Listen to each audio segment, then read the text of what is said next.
The first line of defense against hacking attacks, viruses and other threats on any operating system is firewall. Fort Firewall is a free and open source program for the Windows operating system. Although Windows comes with its own pre-installed solution, this program provides you with a complete control over all activities happening on your computer. The program is free and you can download it from its GitHub page, where you can also view the application source code. When you visit the website, the link will be in the video description, find the section titled Releases and click on the first link in this section. A new page will open with a list of available options. As you can see, the list includes options designed for Windows 10, while the first two options are for Windows 11. Based on the operating system you are using, select the appropriate version. Since I'm using Windows 11, I will click on the first option, after which the download will begin. After downloading, when you run the program, or rather the installation process, you will likely receive warning from Microsoft Defender that the program is not recognized. Unknown publisher, click on the link More Info, then a button Run Anyway will appear. Once the program launches, select your preferred language. If Visual C++ is not installed on your computer, you will receive a prompt to install it. If you get this warning when you click the OK button, a download link will open in your default web browser, and the download of Visual C++ will begin automatically. After downloading the required program, we will return to Downloads and start the installation of Visual C++ by double-clicking. When the program starts, you will first need to agree to the terms of use, then click on the Install button. Now that we successfully installed Visual C++, we will restart the installation of Fort Firewall.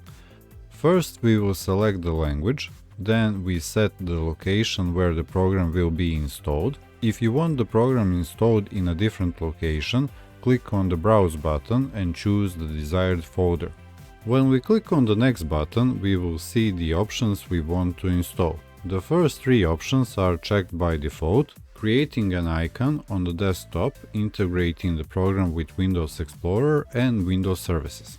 The last option, Portable, is not checked but allows you to save the program as a portable application. If you want to save the program on a USB drive and use it on multiple computers, you can check this option. In that case, make sure to select the USB as the installation location in the previous step. When we click on the Next button, it will show a review of all the settings we have made. If everything is as you want it to be, click the Install button. Once the installation process is successfully completed and you launch the program by clicking the Finish button, it will take a minute or two to load, after which you will start receiving alerts. The program will begin to identify applications, services and processes that are active and will ask you to decide what you want to do about them. As you can see, the program displays the name of the application or service, its exact location, and provides the options for you to decide what you want to do.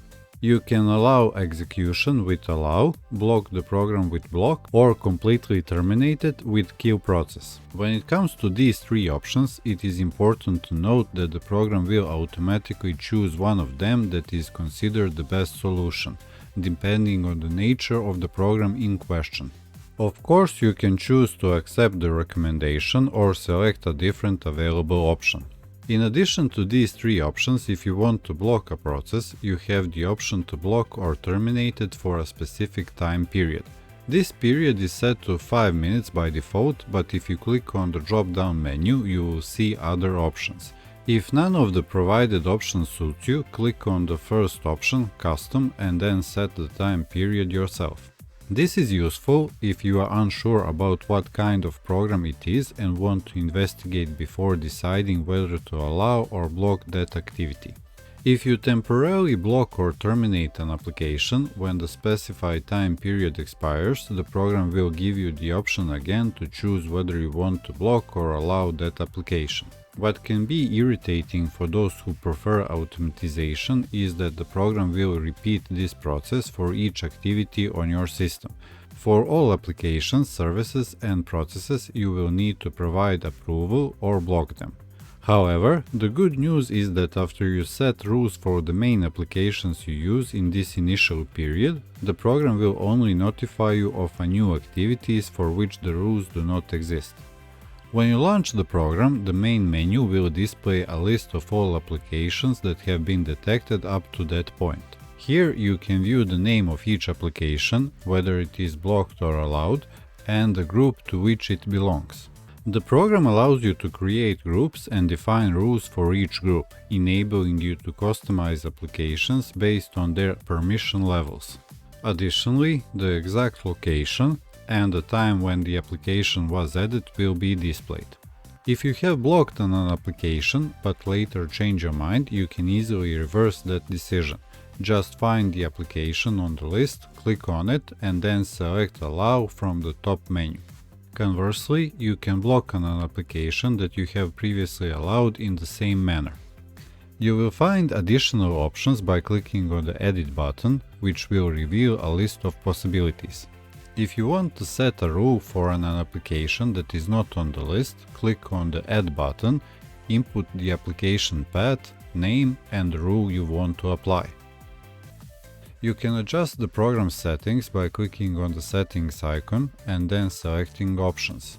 Beside the general settings, you have the IP addresses option, where you can create a list of IP addresses that are allowed or blocked. If you click on the menu icon of the program itself, you will find additional options like block traffic.